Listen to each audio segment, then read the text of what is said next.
Hello and welcome to the amazing session of धमाका batch. तो आज का हमारा टॉपिक है discovery of protons and neutrons. ये हमारा केमिस्ट्री सब्जेक्ट का सेकंड चैप्टर है, स्ट्रक्चर ऑफ एटम, और उसका topic number second and lecture number second है। यूट्यूब में आप देख सकते हैं। तो डिस्कवरी ऑफ प्रोटॉन्स और न्यूट्रॉन्स से पहले हम पढ़ते हैं चार्ज टू मास रेशियो। ये अभी हमारे सिलेबस में नहीं है, लेकिन फिर भी हम इसके बारे में थोड़ी बहुत जानकारी रख ही सकते हैं। चार्ज अपॉन मास रेशियो, ये रेशियो क्या है आप लोगों को ज़्यादा डिस्कस नहीं करना है, बस समझना है ये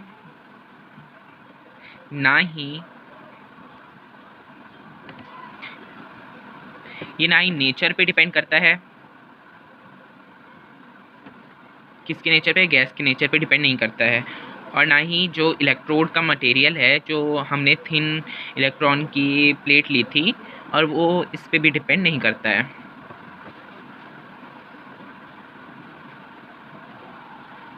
मतलब कोई भी मटेरियल हो सेम ही चार्ज रहेगा।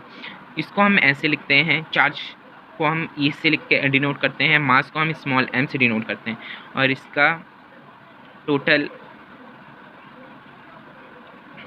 11 कूलम अपॉन kg, ये इसका फॉर्मूला रहता है।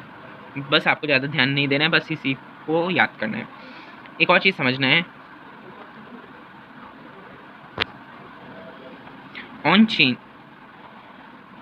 on changing the gas, the E by m या charge to mass ratio of cathode rays remain same.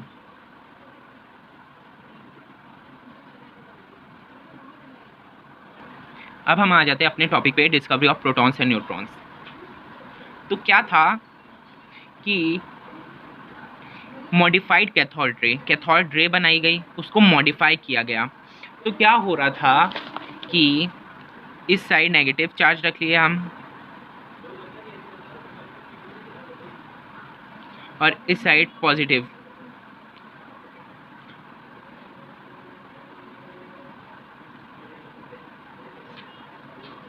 जब इलेक्ट्रिसिटी का डिस्चार्ज हुआ इसके अंदर, तो क्या होने लगा कि जो ये पॉजिटिव आयंस थे, जो कि गैसियस के फॉर्म में हैं, अभी हम आगे पढ़ेंगे, वो नेगेटिव की तरफ बढ़ रहे थे।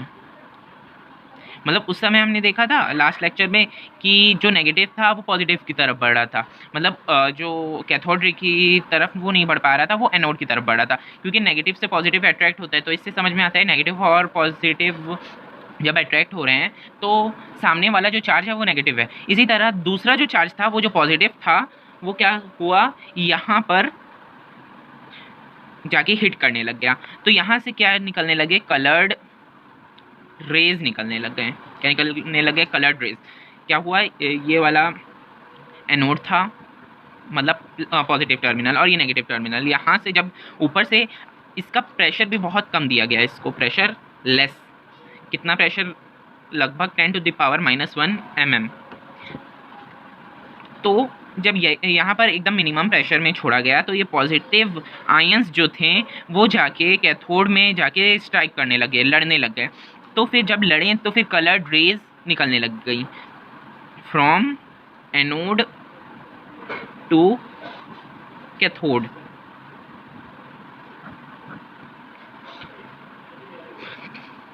तो ये क्या थे? Positive charge.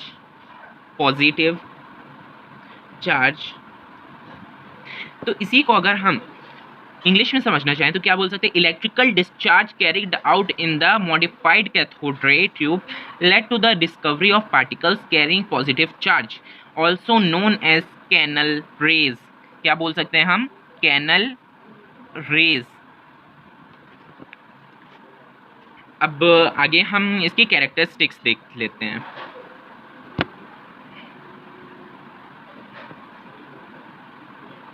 Characteristics of these positively charged particles are, क्या क्या थी इसकी कैरेक्टरिस्टिक्स? तो सबसे पहला था कि they are made up of gaseous ions, वो गैस के बने हुए आयंस थे। सेकेंड कैरेक्टरिस्टिक्स क्या थी? Positively charged particles depends upon, किसके ऊपर डिपेंड्स कर रहे थे? नेचर ऑफ गैस के ऊपर डिपेंड कर रहे थे। किसके ऊपर? नेचर ऑफ गैस के ऊपर डिपेंड कर रहे थे। और किसके ऊपर डिपेंड कर रहे थे? द गैस फ्रॉम विच, मतलब जहां से वो गैस निकल रही थी उससे भी डिपेंड हो रहा था। ओरिजिनेट्स। और जो उन लोगों का बिहेवियर था, जो ये पॉजिटिवली चार्ज पार्टिकल्स का बिहेवियर था, वो कैसा था? Opposite behaviour from electrons, means पूरा अपोजिट बिहेवियर था इलेक्ट्रॉन्स और कैथोड रेज। इन लोगों का बिहेवियर टोटली डिफरेंट था, कैथोड और इलेक्ट्रॉन। जब इलेक्ट्रिक या फिर मैग्नेटिक फील्ड में रखा गया। इतना समझ में आ गया? आगे बढ़ते हैं अब। तो फिर ये द स्मॉलेस्ट, मतलब बहुत ही छोटा एंड लाइटेस्ट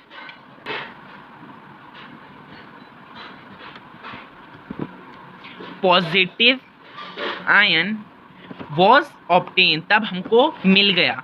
कहाँ से मिला? ये किसके थ्रू मिला?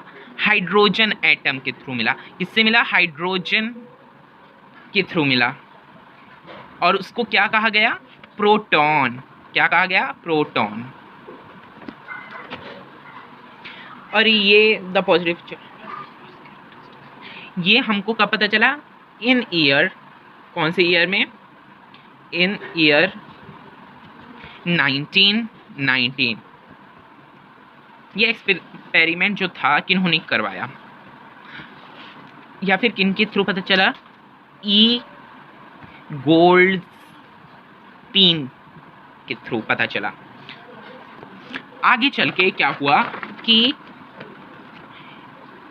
Neutral particle, electrically neutral particle, किसका?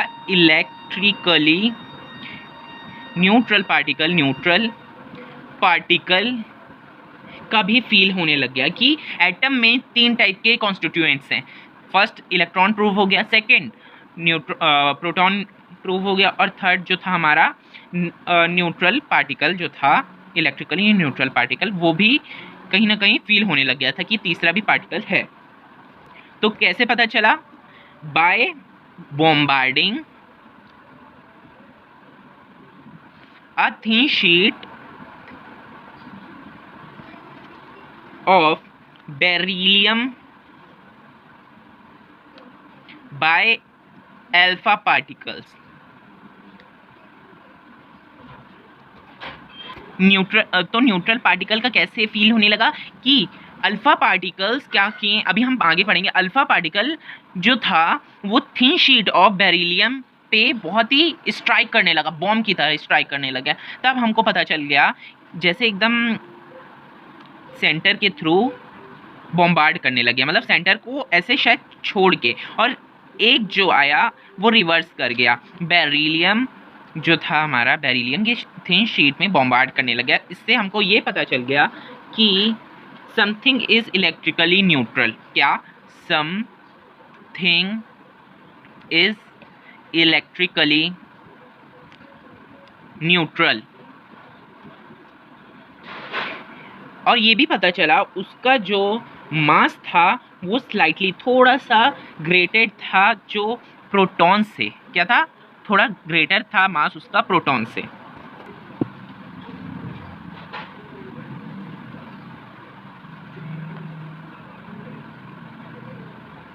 Particles having a mass slightly greater than that of the protons was emitted. फिर किसने ही चैडविक ने नाम क्या रखा इन 1932 पे इसका? Chadwick named these particles as neutrons. क्या? न्यूट्रॉन्स नाम रख दिया। तो अब हम आते हैं, इतना समझ में आ गया, इसका नाम न्यूट्रॉन रख दिया गया, कैसे पढ़ा।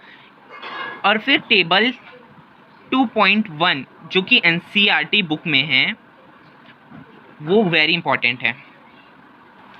टेबल 2.1 एनसीईआरटी बुक का है, इलेक्ट्रॉन, प्रोटॉन, न्यूट्रॉन। इसका सिंबल होता है ई, स्मॉल पी और स्मॉल एन। इसका सिंबल ये भी होता है इलेक्ट्रॉन का -e, प्रोटॉन का +p, न्यूट्रल का तो हम n लिख सकते हैं। और इसका एब्सोल्यूट चार्ज क्या रहता है? c जो रहता है -1.6 022 × 10⁻⁻19। इसको हम ऐसे भी लिख सकते हैं -1.6 × 10⁻⁻19। और यहाँ पर जो प्रोटॉन का चार्ज रहता है +1.6 × 10⁻⁻19 रहता है। न्यूट्रल है तो न्यूट्रल का चार्ज होगा 0। रिलेटिव चार्ज जो इसमें रहता है -1 का रहता है, प्रोटॉन में +1 का रहता है, न्यूट्रॉन में भी इलेक्ट्रिकली न्यूट्रल है तो 0 का रहता है। इसका मास क्या है? आगे की 2 डिजिट पढ़ लीजिए, 9.1 × 10⁻⁻31 है इलेक्ट्रॉन का। नाउ प्रोटॉन का 1.672, इतना याद कर लीजिए, 672 × 10⁻⁻27 है। और न्यूट्रॉन का क्या है? 1.674, मतलब थोड़ा सा ज़्यादा है प्रोटॉन से। यही हमने अभी पढ़ा, -10⁻⁻27 × 10⁻⁻27 मास अपॉन यू। क्या इसका मास क्या है? 0.00054 और इसका 1.007 और इसका 1.008 मास है। और अप्रॉक्स मास अपॉन यू में क्या है? इलेक्ट्रॉन का 0, प्रोटॉन का 1 और न्यूट्रॉन का भी 1। अगर आप यहाँ तक आएँ तो प्लीज़ मेरे चैनल को लाइक, शेयर एंड सब्सक्राइब कीजिएगा। Thank you for watching my video.